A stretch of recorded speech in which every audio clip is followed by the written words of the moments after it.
हाजिर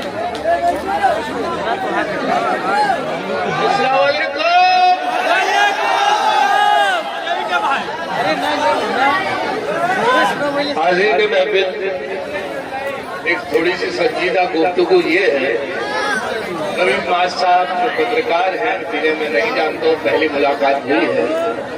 अभी उन्होंने कुछ देर पहले आपसे गुफ्तगू की थी और हमारे बाबू पठान साहब के बारे में बताया था। ये खुशनसीबी आप लोगों की है कि आज मेले में आप लोगों की शिरकत सिर्फ बाबू पठान साहब की वजह से हो रही है।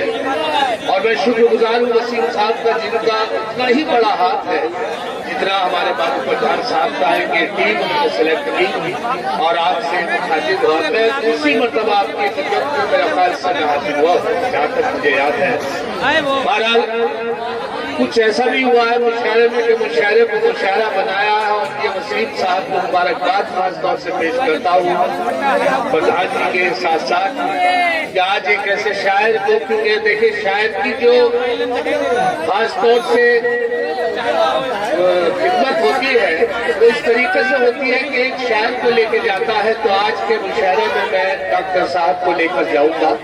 लिफाफा तो मिलेगा ही, लेकिन ये हमारी कमाई होती है किसी अच्छे शायर से मुलाकात हो जाए। तो मैं शुक्रिया अदा करता हूँ डॉक्टर साहब का कि बड़ा मुतासिर किया है। तो मैंने 4 मिसरे अभी ताज़ा गए हैं डॉक्टर साहब से, जब वो मैं मुतासिर हुआ तो कि आप लोगों को शायद मौत पर दिखने लगूं, आप लोगों को शायद मौत पर दिखने लगूं, आप लोगों को शायद मौत पर दिखने लगूं। ये भी हो सकता है अच्छे रेट में बिकने लगूं, ये भी हो सकता है अच्छे रेट में बिकने लगूं। सिर्फ झंझट नाम से इज्जत नहीं मिल पाएगी। सोचता हूँ खुद को मैं डॉक्टर लिखने लगूं, सोचता हूँ खुद को मैं डॉक्टर लिखने लगूं। अभी मोहतरमा पढ़ रही थी तो मैं मतलब और एक शेर मेरे याद आता है कि तेरे दीवाने कम रह गए, तेरे दीवाने कम रह गए, सिर्फ अब्बा और हम रह गए। तेरे दीवाने कम रह गए, सिर्फ अब्बा और हम रह गए। शीरीन लब का मजा ले रकीब, गाली खाने को क्या अच्छा है। शीरीन लब का मजा ले रकीब, गाली खाने को हम रह गए। झंझट कुंवारा अच्छा था शादी से पहले में, मुझ पे हुआ सितम ये बहुत ही करम के साथ। झंझट कुंवारा अच्छा था शादी से पहले में, मुझ पे हुआ सितम ये बहुत ही करम के साथ। मेरी नजर दहेज के सामान पे जब पड़ी, देखा सीमेंट भी लाई है नीले ड्रम के साथ।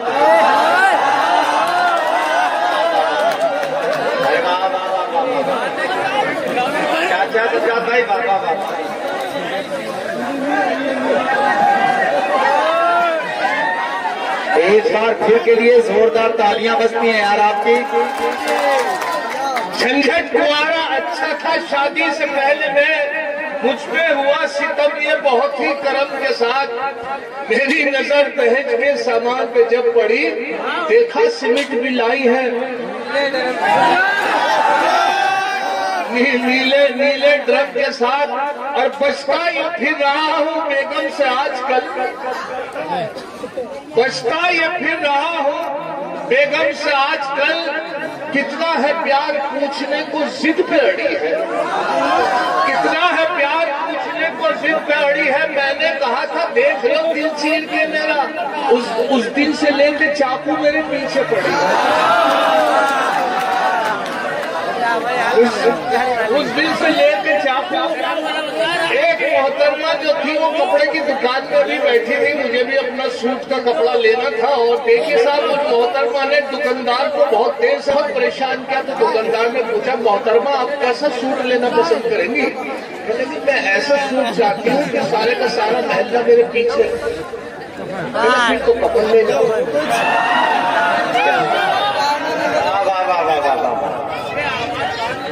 वाह वाह वाह। मेरी इस दूसरी बीवी पे मुझको मेरी इस दूसरी बीवी पे मुझको हिदायत एक रिश्तेदार की है। मेरी इस दूसरी बीवी पे मुझको हिदायत एक रिश्तेदार की है। परेशान क्यों हो मत घबराओ, झंझट शरीयत में इजाजत 4 की है। मेरी इस दूसरी बीवी पे मुझको हिदायत एक रिश्तेदार की है। परेशान क्यों हो मत घबराओ, झंझट शरीयत में इजाजत 4 की है। मैंने अपनी बीवी को इलेक्ट्रॉनिक कंप्यूटर दौर है, इस दौर में बड़ी मोहब्बतों से उनको मैंने नवाजा और 4 मिसरे उनकी शान में कहे कि दिल है मेरा मोबाइल, तुम सिम हो मेरी जान। दिल है मेरा मोबाइल, तुम सिम हो मेरी जान। है लाइफ टाइम रिचार्ज है मोबाइल हमारा। दिल है मेरा मोबाइल, तुम सिम हो मेरी जान। है लाइफ टाइम रिचार्ज है मोबाइल हमारा। वो बोली अगर सच है तो बस इतना बता दो, मोबाइल डबल सिम तो नहीं है ये तुम्हारा। दिल है मेरा मोबाइल, दिल है मेरा मोबाइल, तुम सिम हो मेरी जान। है लाइफ टाइम रिचार्ज है मोबाइल हमारा। वो बोली अगर सच है तो बस इतना बता दो, मोबाइल डबल सिम तो नहीं है तुम्हारा। एक साहब जो थे बड़े लालची थे, अपने लड़के को रिश्ते के लिए ले जा रहे थे कि रिश्ते की बात चल रही थी, तो लड़के को ले जा रहे थे और समझाते जा रहे थे कि देखो बेटा मैं रिश्ते के लिए लेकर जा रहा हूँ, अगर कार दे तो फ्रिज मांगना, फ्रिज दे तो एसी मांगना, एसी दे तो कोट। लड़का बड़ा परेशान था, कल अगर वो अपनी लड़की दे तो उनकी माँ मांग लो। तो ये परेशानी। अच्छा फिर भी मैं वो बोले पहले साहब रिश्ते के लिए मैंने चप्पल भेज दिया, मैंने कि इलेक्ट्रॉनिक कंप्यूटर दौर कि आप इंटरनेट ईमेल से रिश्ते देख सकते थे। तो देखिए साहब मोबाइल का क्या सिस्टम है और किस तरीके से काम हो जाता है कि आशिकों को मस्ती गुफ्तार में नहलाएगा, आशिकों को मस्ती गुफ्तार में नहलाएगा, आशिकों को मस्ती गुफ्तार में नहलाएगा। क्या खबर थी इश्क इतना मॉडर्न हो जाएगा। और रिश्ता दुख्तर में अब कोई परेशानी नहीं, रिश्ता दुख्तर में अब कोई परेशानी नहीं। उसको मोबाइल दिला दो रिश्ता खुद आ जाएगा। उसको मोबाइल दिला दो, आशिकों को मस्ती गुफ्तार में नहलाएगा। इश्क इतना मॉडर्न हो जाएगा, रिश्ता गुफ्तर में अब कोई परेशानी नहीं। उसको मोबाइल दिला दो रिश्ता को। अभी एक मुशायरा क्या था कि साहब बाबा रामदेव जी के एक प्रोग्राम चल रहा था, हास्य कवि सम्मेलन था, तो उसमें साहब सब लोग ताली कम बजा रहे थे, तो ताली बजाने के फायदे बताने लगे।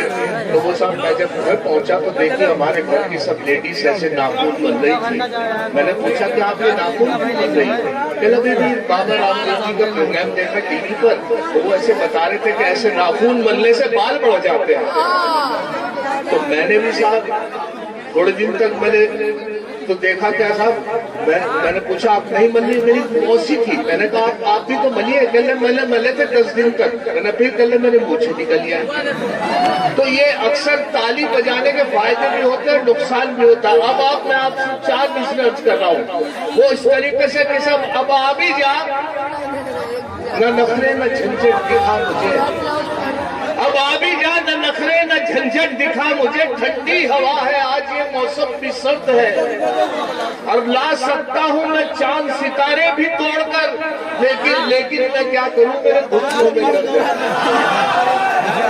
लेकिन मैं क्या करूं मेरे घुटनों में दर्द है।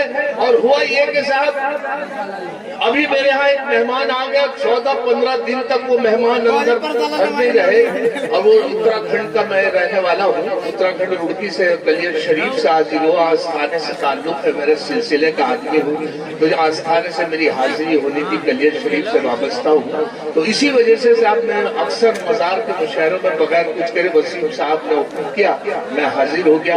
और इसी वजह से साहब वहाँ पर हालत थी कि मेहमान मेरे आगे वहाँ पे तो गोश्त की पाबंदी, मटन बंद, क्योंकि साहब भाजपा में ये हुआ है कि मटन बंद और मटन के साथ साथ चिकन बंद। मेहमान को मैं क्या करता, कैसे खिदमत करता, उसकी वो दालें खिलानी शुरू कर दी मैंने। सुबह उड़द की दाल की खिचड़ी, शाम को मूंग की दाल, फिर लौ की दाल, फिर मछली की दाल, फिर चने की दाल, फिर उसकी गरज ये कि 14-15 दिन तक उन्होंने दाल खाई। इत्तेफाक से चांद की तारीख का मालूम नहीं था कि आज चांद की क्या तारीख है। 12 रबी अव्वल को हमारे उर्स भरता है गले शरीफ में। तो वालिद साहब तो 8 बता रहे थे, बड़े भाई 10 बता रहे थे, मैं 15 बता रहा था। तो मेहमान साहब ने पूछा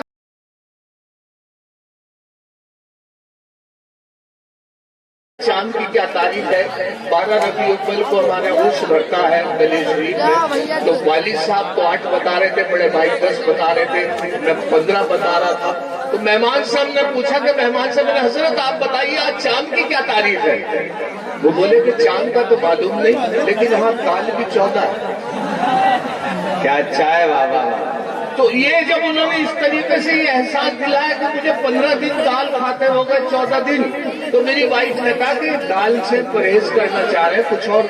मैंने कहा क्या खिलाऊं बताइए कि अंडे तो मिल रहे हैं, आप अंडा करी खिलाइए।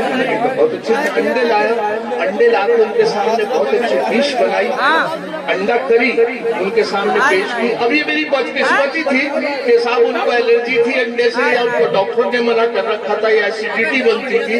अंडे को देख के उनके चेहरे के तासुरात अच्छे नहीं थे। तो मैंने यहाँ से 4 मिसरे होते बुला कि अंडा करी को देखकर मेहमान ने ये कहा माँ बाप से भी इनकी करा देते मुलाकात। अंडा करी को देखकर मेहमान ने ये कहा माँ बाप से भी इनकी करा देते मुलाकात। झंझट ये बोले इनके तो माँ बाप नहीं है, फिलहाल इन यतीम के ही सर पे रख दो हाथ। अंडा करी को देखकर मेहमान ने ये कहा माँ बाप से भी इनकी करा देते मुलाकात। झंझट ये बोले इनके तो माँ बाप नहीं है, फिलहाल इन यतीम के उसको प्रमोशन मिलेगा जिसके बच्चे 3 हैं। जाते जाते मंत्री जी ये भरोसा दे गए, उसको प्रमोशन मिलेगा जिसके बच्चे 3 हैं। जाते जाते मंत्री जी ये भरोसा दे गए। मैंने बेगम से ये पूछा वो तीनों हैं कहाँ। बोली बेगम जिनके बच्चे थे वो अपने ले गए। बोली बेगम जिनके बच्चे थे वो अपने ले गए। और 4 मिसरे में खासतौर से प्रधान जी की नजर करता हूँ कि अब इशारों पे उनके नाचती है, अब इशारों पे उनके नाचती है, ये सियासत तो उनकी बांधी है। पहले होते थे चमचे चांदी के, अब चमचों की रोज चांदी है। अब इशारों पे उनके नाचती है, ये सियासत तो उनकी बांधी है। पहले होते थे चमचे चांदी के, अब चमचों की रोज। अभी मेरे यहाँ एक दोस्त है वसीम, हकला के बोलता है। अब वो हकला के जब बोलता है तो साहब उसकी मैंने कॉपी की, लोगों को पसंद आया। तो मैं अच्छा शायर भी है इत्तेफाक से, उसने एक डिश किया। अच्छा हर जगह आपने देखा होगा हकला जो होता है बड़ा सीधे किस्म का आदमी होता है, इतना सीधा होता है कि साहब उसके सामने कोई बात कर दो वो खामोश रहता है। तो एक दौरान मैंने एक चौराहे पे झगड़ा देखा, तो वसीम साहब का झगड़ा, मेरे दोस्त था, तो झगड़ा देखा तो वो गाली दिए चले जा रहा था, दूसरा वो खामोश खड़ा हुआ था। मैंने कहा वसीम भाई आप भी गाली दो, घबराने की क्या बात है। गाली नहीं थी, उसने एक तरफ को चल दिया, गलत चौराहे पे जाके बोला अच्छा।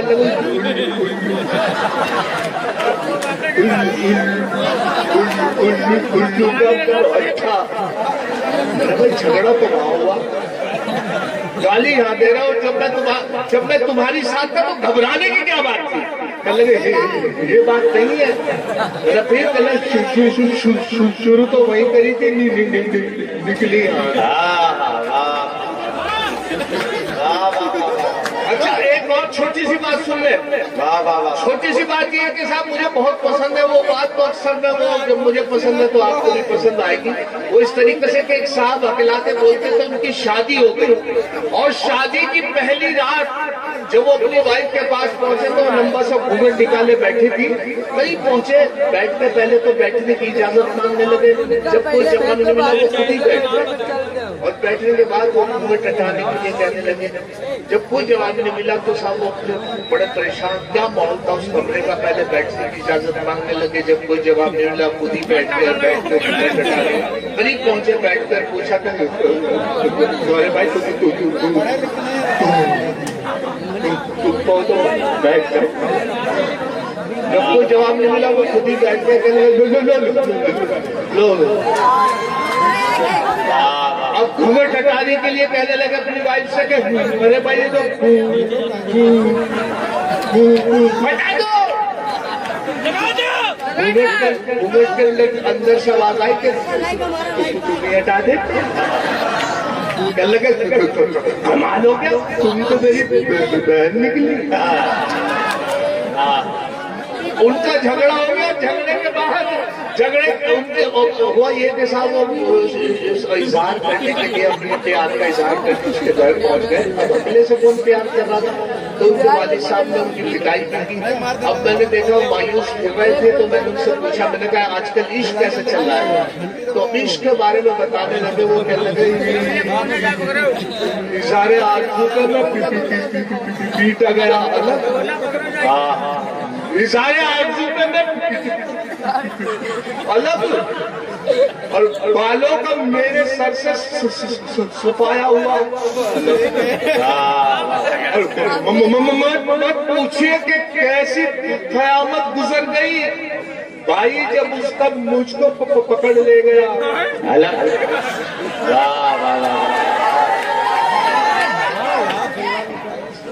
देखिए साहब वसीम भाई, अभी हमारे अच्छा मोहतरमा ने फरमाइश की है तो जाहिर सी बात है तो सलाम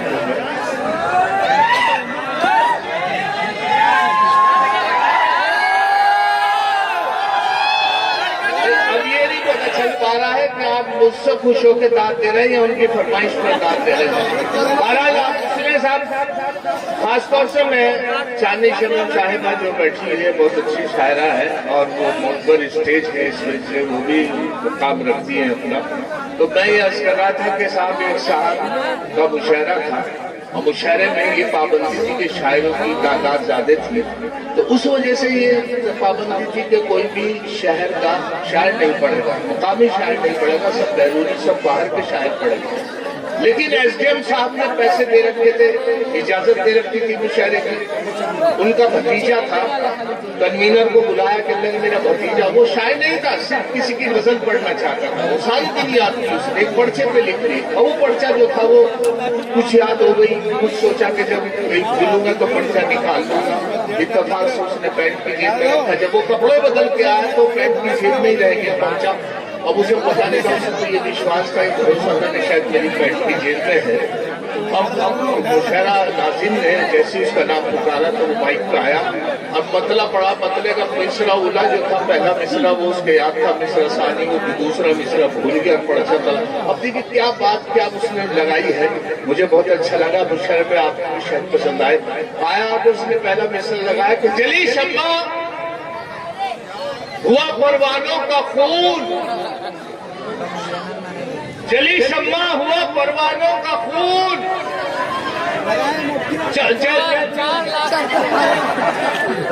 जली शम्मा हुआ परवानों का खून, जली शम्मा हुआ परवानों का खून, इन्ना लिल्लाहि व इन्ना इलैहि राजिऊन। अभी हमारा एक जमात आई, अब जमात में जो अमीर जमात थे उन्होंने ये एक लड़के को हुक्म दिया, इतना सब अच्छा उसे उनको ऐसा करना नहीं चाहिए था, लेकिन उसका नंबर आ गया होगा, सब जमात मस्जिदों में घूमती है। तो जब वो अमीर जमात ने हुक्म दिया कि बेटे कराओ आज आपकी ड्यूटी है, जैसी नमाज मुकम्मल हो तो आपको खड़े होकर कहना है सभी हज़रात तशरीफ रखें, इंशाअल्लाह नमाज के बाद 3 इमाम की बात करें, सबकी ड्यूटी होती है। अब उस बच्चे को इजाजत दे दी जिसने कभी 10 आदमियों ने सलाम भी नहीं किया था। अब साहब जब उसे तो घबरा गया, उसके याद नहीं रहा कि क्या कहना है, तो उन्होंने हिम्मत करके दोबारा मेरे जमात से पूछ लिया कि सर एक दफा और बता दीजिए। कहले बेटे मैं ये कह रहा हूँ कि सभी हजरात तशरीफ रखें, इंशाअल्लाह नमाज के बाद 3 ईमान की बात होगी, तब समझे। उसकी तीसरी बार हिम्मत नहीं हुई, बस वो यही याद करता रहा सभी हजरात तशरीफ रखें, इंशाअल्लाह नमाज के बाद 3 सजदे में रुकू में इस बेचारे की नमाज भी नहीं हुई, यही याद करता रहा बस। उसके बाद जैसी नमाज मुकम्मल हुई सलाम फेरा गया, एकदम तेजी से खड़ा हुआ, खड़ो के बोला सभी हजरात तशरीफ रखे, इंशाअल्लाह नमाज के बाद इमाम साहब के बारे में बात होगी। इमाम साहब एक साहब जो थे अपनी बीवी से बड़े परेशान थे और हालत ये थी कि साहब वो ये चाहते थे कि साहब किसी तरह बढ़ती की तो नहीं, हालत ये हुई कि दिमाग से उसको दौरा होता है सख्ता, उसमें अक्सर सख्ता में मरवा माना जाता है आदमी, क्योंकि सांस, हाथ की नब्ज, दिल की हरकत सब बंद हो जाते हैं, लेकिन वो मरता नहीं, आदमी कभी भी जिंदा हो जाता है। ये पाबंदी थी कि शायरों की तादाद ज्यादा थी, तो उस वजह से ये पाबंदी थी कि कोई भी शहर का शायर नहीं पढ़ेगा, मुकामी शायर नहीं पढ़ेगा, सब बैरूनी, सब बाहर के शायर पढ़ेंगे। लेकिन एसडीएम साहब ने पैसे दे रखे थे, इजाजत दे रखी थी मुशायरे की। उनका भतीजा था, कन्वीनर को बुलाया कि मेरा भतीजा, वो शायर नहीं था, सिर्फ किसी की गजल पढ़ना चाहता था, वो सारी दिन याद की उसने, एक पर्चे पे लिख ली, और वो पर्चा जो था वो कुछ याद हो गई, कुछ सोचा कि जब भूलूंगा तो पर्चा निकाल दूंगा, इत्तेफाक से उसने पैंट की जेब में रखा। जब वो कपड़े बदल के आया तो पैंट की जेब में ही रह गया पर्चा। अब उसे पता नहीं था, उसको ये विश्वास था, भरोसा था कि शायद मेरी पैंट की जेब में है। अब मुशहरा नाज़िम ने जैसे उसका नाम पुकारा तो वो माइक पे आया, अब मतला पड़ा, मतले का मिसरा उला जो था, पहला मिसरा वो उसके याद था, मिसरा सानी वो दूसरा मिसरा भूल गया, पढ़ा था। अब देखिए क्या बात क्या उसने लगाई है, मुझे बहुत अच्छा लगा, मुशहरे पे आपको शायद पसंद आया तो उसने पहला मिसरा लगाया कि जली शम्मा हुआ परवानों का खून, जली शम्मा हुआ परवानों का खून,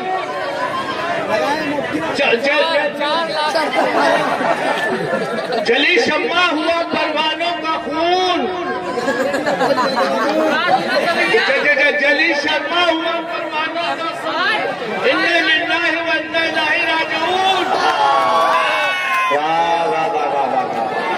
अभी हमारा एक जमात आई, अब जमात में जो अमीर जमात थे उन्होंने ये एक लड़के को हुक्म दिया, इतना सब अच्छा उसे उनको ऐसा करना नहीं चाहिए था, लेकिन उसका नंबर आ गया होगा, सब जमात मस्जिदों में घूमती है।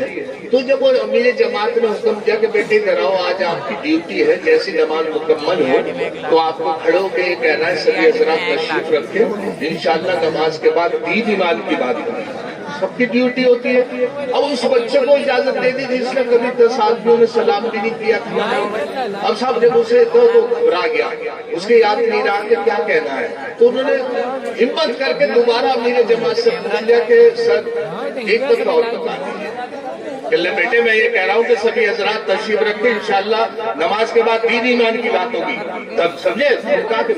उसकी तीसरी बार हिम्मत नहीं हुई, बस वो यही याद करता रहा सभी हजरात तशरीफ रखें, इंशाअल्लाह नमाज के बाद दीन, सजदे में, रुकू में, इस बेचारे की नमाज भी नहीं हुई, यही याद करता रहा बस। उसके बाद जैसी नमाज मुकम्मल हुई और सलाम फेरा गया, एकदम तेजी से खड़ा हुआ, खड़े होकर बोला सभी हजरात तशरीफ रखें, इंशाअल्लाह नमाज के बाद इमाम साहब के बारे में बात होगी। इमाम साहब के बारे में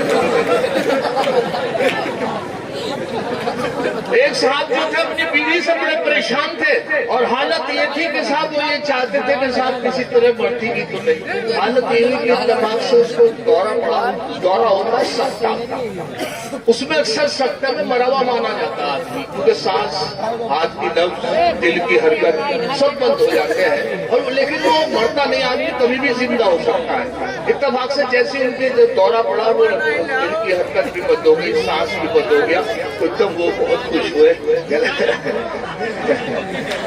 और एकदम गए गली में कहने लगे वो मेरी बीवी मर गई, ईशा में ले जाके, ईशा के साथ ईशा में साहब कैसे उनको ले जाने लगे और ले जाके साहब हमारे हिंदुस्तान के बारे में बिजली का खंभा है जो बहुत बेतरतीब है, उसे हटाया नहीं जा सकता क्योंकि बाद 14,000 की लाइन है। तो वो जैसे उनको करीब से अच्छा उनका सख्ता देखो दौरा कहाँ खत्म हुआ, वहाँ खत्म हुआ कि जैसे मैयत उनकी बराबर में से निकालने लगे खंबे से तो उससे ठसक लग गई, मतलब उससे टकरा गई, जैसे टकराई तो वो उठ के बैठ गए, दौरा टूट गया तो उठ के बैठ गए, अब उठ के बैठ गई तो वो उनको वापस लाना पड़ गया।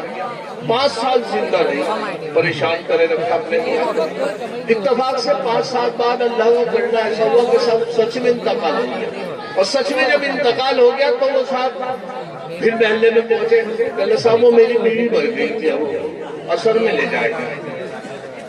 नहीं अल्लाह की कसम सच में मर गए, आप सबको यकीन दिलाया कि नहीं अब तक तो सच में और वो साहब फिर वैसे नहला के कफना के जैसे ले जाने लगे। वो दूर से जाते उचक उचक के देखने लगे, उनको डर दिखा।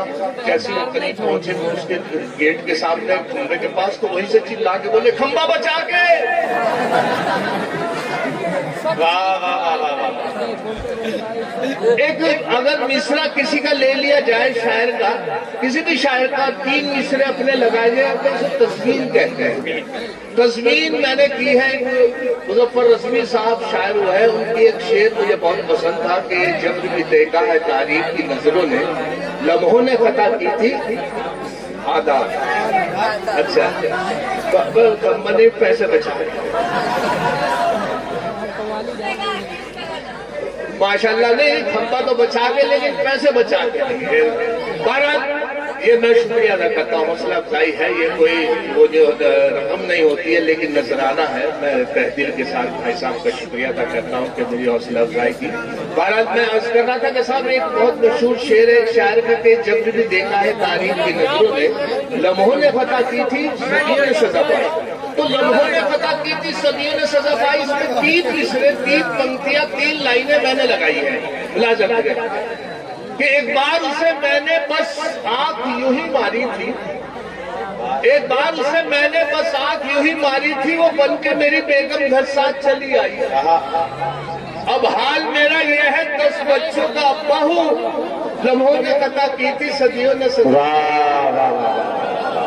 अच्छा एक और बहुत पुरानी कहावत है, उसमें भी 3 मिसरे लगाए, आखिर में सुन लीजिए। 100 सुनार की, ये बहुत पुरानी सब में सब जगह इस्तेमाल होती है। 100 सुनार की लोहार की, तो आप देखें क्या बनता है कि औलाद 101 थी जो एक लोहार की, औलाद 101 थी जो एक लोहार की, बीवी से बोले ये मेरी दौलत है प्यार की। औलाद 101 थी जो एक लोहार की, बीवी से बोले ये मेरी दौलत है प्यार की। बीवी का था जवाब अजी रहने दो मियाँ, इनमें है 100 सुनार की बस एक लोहार की। बहुत शुक्रिया मोहतरम सज्जाद झंझट साहब।